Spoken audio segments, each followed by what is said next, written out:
folks, and welcome to the Nick Bronstein News. Today, we're going to continue our block on careers by looking into the job of a commercial lawyer.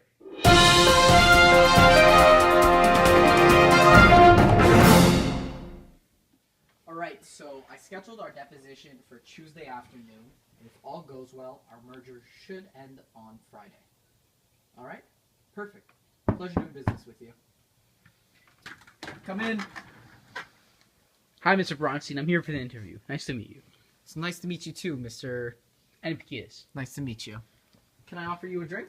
Yes, thank you very much. Will McAllen do? That would be great. Thank you. Perfect. So, Mr. Bronstein, as to my understanding, you're a lawyer. Yes, 100%. Corporate law. So, to become a lawyer, what educational background did you need? Oh, you really just gave me a throwback question there. It all started off with high school. You needed the general courses. English, French, history, philosophy if you could. Then it went to CEGEP. Now, because you and I are Quebecers, we don't need to go to university and then law school. We can go right from CEGEP into law school. And what I recommend for CEGEP is you go into either political sciences, social sciences, and liberal arts. I went into liberal arts because I felt like it stood out. And then I went to McGill University to do my law. So, being a lawyer, what would you find the most appealing and disappealing part of your jobs? Disappealing is the amount of stress, because if you really slip up on one of your cases, that can cost 1,000 jobs and millions of dollars for your client. But the best part about being in corporate law is this bad boy right here. That's right. Talking about the salary.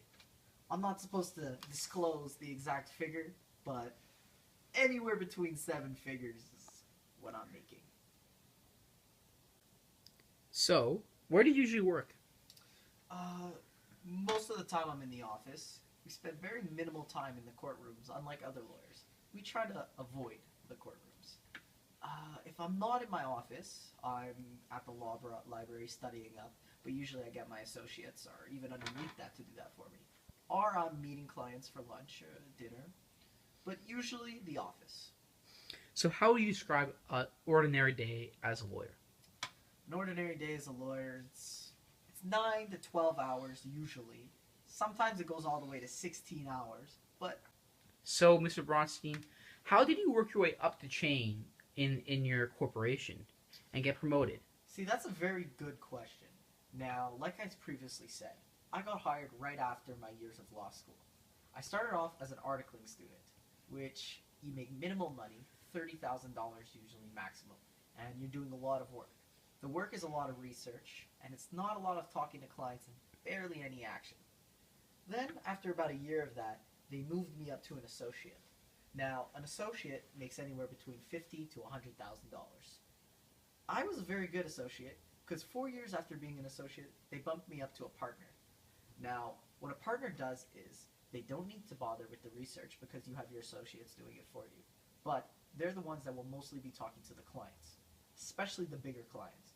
And that's why they pay us with a $200,000 to even $1 million.